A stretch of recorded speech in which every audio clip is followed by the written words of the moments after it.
OB-GYN told her that this was a very touch and go pregnancy, that at any time the uterus could rupture, killing both the baby and Peg, and there was nothing that could be done about it.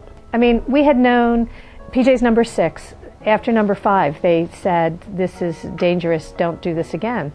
And it wasn't that we set out to get pregnant again, but Jim and I are Catholic, and God's in charge, and he was.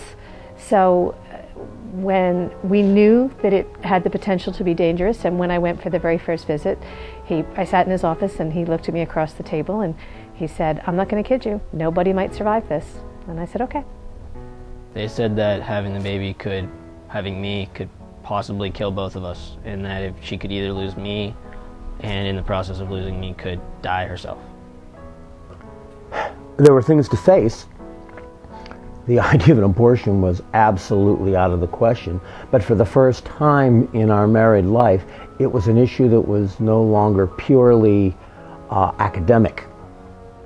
One of our children was diagnosed during pregnancy as possibly having some physical defects we would have to deal with. But again, there was no danger as such to the child or to Peg. This is the one where really the rubber hit the road, where do we really mean it? You know, it was my life on the line, but I stood not only to lose a child, but my wife. So it wasn't a matter of discussing it as such, it was a matter of looking squarely at what we had and facing the situation. We just worked our way through each day. You make plans. There was one time when somebody said to Jim, what will you do? What will you tell your other children if your wife dies?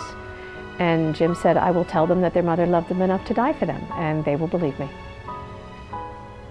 You know, when a child is in a burning building and you look at the parents, they're fighting with the policemen and the firemen to get into that building. They're not sitting there saying, well, now let me think about this or let me think about that. It's kind of instinctive. Well, I was the mom and that was the baby, and you don't think about it. It's just instinctive. You're going to take care of the baby. Why would you think about that? Well, I actually wasn't told about it until I was like 13.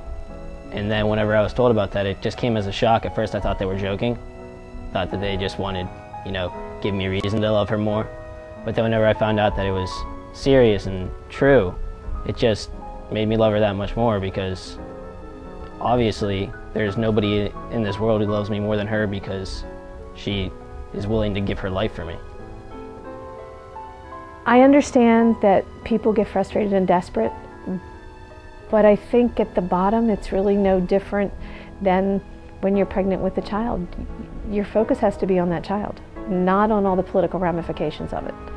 And I think sometimes people try to outthink and second guess and handicap, and that's not what the pro-life movement is supposed to be about. The pro-life movement is supposed to be about how do we elect leaders who will stand firm to defend every single life, every single time. You can't equivocate on that. Nobody's mostly pregnant. Well, nobody can be mostly pro-life. Either the entity in the womb is a person or it's not a person. If it's a person, then it's always a person. And so there isn't anything else. People talk about exceptions. My 15-year-old wasn't born an exception. He was born a little boy, and he was a little boy from the very first moment that I knew he was there.